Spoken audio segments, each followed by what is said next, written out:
Hello student, मैं तोमर आप सभी का पीएसएम सब्जेक्ट लर्निंग चैनल में स्वागत करता हूं। दोस्तों, आज की इस वीडियो का जो हमारा टॉपिक है वह है तुलसीदास जी। तो दोस्तों, आज की इस वीडियो में मैं आपको क्लास 10th एनसीईआरटी के हिंदी के एग्जाम में तुलसीदास जी का जीवन परिचय और रचनाएं शॉर्ट ट्रिक में लिखवाऊंगा कि आप किस तरीके से क्लास 10th एनसीईआरटी के हिंदी के एग्जाम में तुलसीदास जी का जीवन परिचय और रचनाएं शॉर्ट ट्रिक में लिख सकते हैं। क्योंकि दोस्तों होता क्या है कि तुलसीदास जी का जीवन परिचय और रचनाएं बहुत से स्टूडेंट याद नहीं कर पाते हैं, जिसकी वजह से वह इस प्रश्न को छोड़ देते हैं, जो कि दोस्तों बहुत गलत है। परंतु दोस्तों टेंशन मत लीजिए, आज की इस वीडियो में मैं लेकर आया हूं तुलसीदास जी का जीवन परिचय और रचनाएं शॉर्ट ट्रिक में। आज की इस वीडियो में मैं आपको बताऊंगा कि तुलसीदास जी का जीवन परिचय और रचनाएं शॉर्ट ट्रिक में किस प्रकार से आपको क्लास 10th एनसीईआरटी के हिंदी के एग्जाम में लिखनी है। तो दोस्तों, वीडियो शुरू करने से पहले आप सभी से रिक्वेस्ट है, यदि आपने अभी तक हमारे YouTube channel PSM subject learning को सब्सक्राइब नहीं किया है तो दोस्तों सब्सक्राइब कर दीजिए तथा उसके आगे की बेल आइकन भी प्रेस कर दीजिए, ताकि दोस्तों जब भी मैं नई वीडियो अपलोड करूं उस वीडियो की नोटिफिकेशन आपको सबसे पहले मिल सके। तो शुरू करते हैं दोस्तों आज की इस वीडियो को।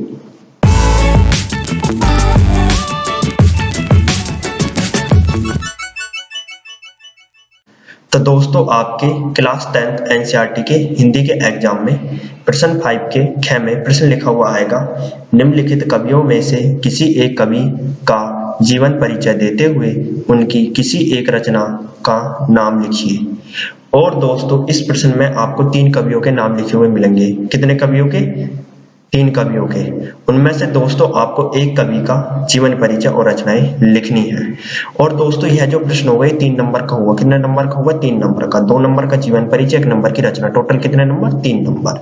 तो दोस्तों इसी प्रश्न के आधार पर आज की इस वीडियो में मैं लेकर आया हूँ तुलसीदास जी का जीवन परिचय और रचनाएं। आज की इस वीडियो में मैं आपको तुलसीदास जी का जीवन परिचय और रचनाएं शॉर्ट ट्रिक में कैसे लिखनी है क्लास 10th एनसीईआरटी के हिंदी के एग्जाम में, इसके बारे में दोस्तों आज के इस वीडियो में आपको बताने वाला हूं। तो दोस्तों आपको करना क्या है, आपको हेडिंग डालनी है तुलसीदास जी। क्या हेडिंग डालनी है दोस्तों? तुलसीदास जी। इसके बाद दोस्तों आपको पहली हेडिंग डालनी है नाम। क्या हेडिंग डालनी है दोस्तों? नाम। और दोस्तों आपको नाम में उस कवि का नाम लिखना है जिस कवि का आप जीवन परिचय लिख रहे हो। तो मैं तुलसीदास जी का जीवन परिचय लिख रहा हूं तो मैं नाम में लिखूंगा तुलसीदास जी। क्या लिखूंगा दोस्तों? तुलसीदास जी। इसके बाद दोस्तों आपको हेडिंग डालनी है माता पिता का नाम। क्या हेडिंग डालनी है दोस्तों? माता पिता का नाम। तो दोस्तों अब आपको तुलसीदास जी के माता पिता का नाम लिखना है कि तुलसीदास जी के माता पिता का क्या नाम था। तो दोस्तों आपको इस हेडिंग में पहले पिता लिखना है और पिता में आपको लिखना है श्री आत्माराम दुबे। क्या लिखना है दोस्तों? श्री आत्माराम दुबे। तो तुलसीदास जी के जो पिता का नाम था वो श्री आत्माराम दुबे था। इसके बाद दोस्तों आपको आगे लिखना है माता। क्या लिखना है दोस्तों? माता। और माता का आगे लिखना है आपको श्रीमती हुलसी। क्या लिखना है दोस्तों? श्रीमती हुलसी। तो दोस्तों तुलसीदास जी की जो माता का नाम था वो श्रीमती हुलसी था। ठीक है दोस्तों। इसके बाद दोस्तों आपको हेडिंग डालनी है जन्म। क्या हेडिंग डालनी है दोस्तों? जन्म। अब दोस्तों आपको ये बताना है कि तुलसीदास जी का जो जन्म हुआ था वो कौन सी तिथि को हुआ था, कौन सी सन को हुआ था। तो दोस्तों आपको इस हेडिंग में लिखना है सन 1532 ईस्वी। क्या लिखना है दोस्तों? सन 1532 ईस्वी। तो दोस्तों तुलसीदास जी का जो जन्म हुआ था वो सन 1532 ईस्वी में हुआ था। इसके बाद दोस्तों आपको हेडिंग डालनी है जन्म स्थान। क्या हेडिंग डालनी है दोस्तों? जन्म स्थान।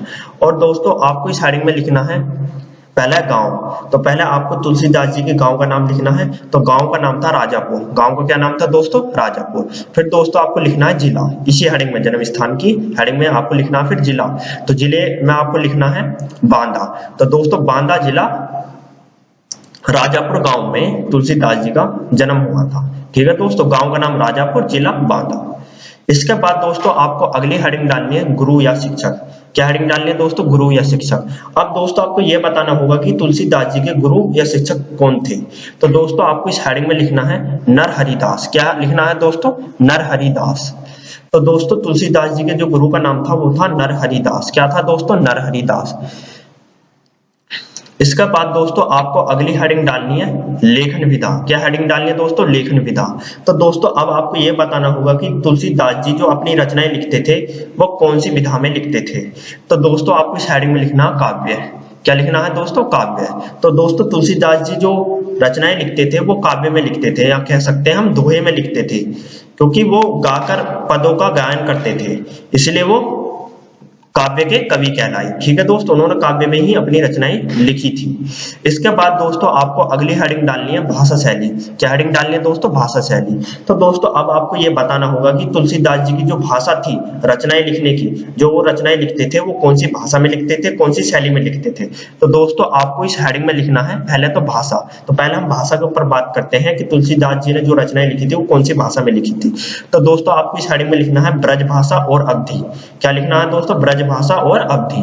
तो तुलसीदास जी ने जो अपनी रचनाएं लिखी थी वो ब्रज भाषा और अवधि में लिखी थी। किसमें लिखी थी? ब्रज भाषा और अवधि में। इसके बाद दोस्तों आपको अगली हेडिंग डालनी है शैली। क्या हेडिंग डालनी है दोस्तों? शैली। अब दोस्तों आपको ये बताना होगा कि तुलसीदास जी की जो रचनाएं थी वो कौन सी शैली में थी।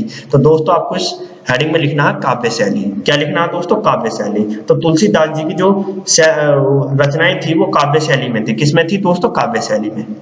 इसके बाद दोस्तों आपको अगली हेडिंग डालनी है प्रमुख रचनाएं। क्या हेडिंग डालनी है दोस्तों? प्रमुख रचनाएं। अब दोस्तों आपको यह बताना होगा कि तुलसीदास जी ने अपने पूरे जीवन में कौन कौन सी रचनाएं लिखी थी। तो दोस्तों आपको इस हेडिंग में लिखना है श्री रामचरितमानस, जानकी मंगल, गीतावली, विनय पत्रिका आदि।